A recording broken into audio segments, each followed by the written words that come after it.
super rambly and nervous. So basically I scrapped that one. And also I had just gotten out of the shower and I didn't brush my hair. So I look like a mess. I kinda look like a mess today. But it's really cold in my brother's room where I'm filming this. So I have a beanie and this Eddie Bauer fleece thing on. But the second time I filmed it, I was basically out of focus.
used to make chai, masala chai, which I think masala is just like a term for like mixed spices.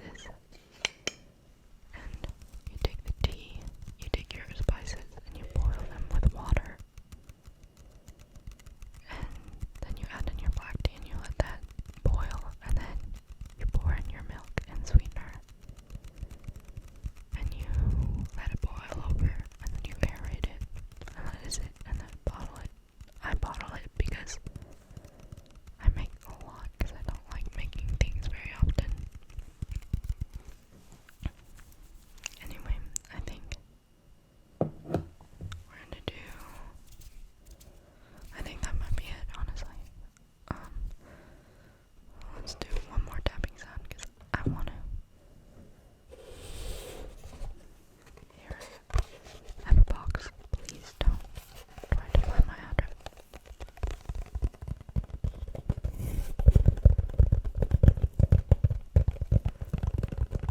This is a big lighter box. And I got my best friend lighters with a little picture of her face and the phrase, "Never forget your swag," for her birthday. And it was just really funny. So unexpected, honestly. Anyway, thank you for watching. I will try to film again soon. I'll probably upload this whenever I find the motivation to edit it. It might be in this month, January, or it might be in next month, February. It's honestly a question. My goal, I guess, for the new year is just to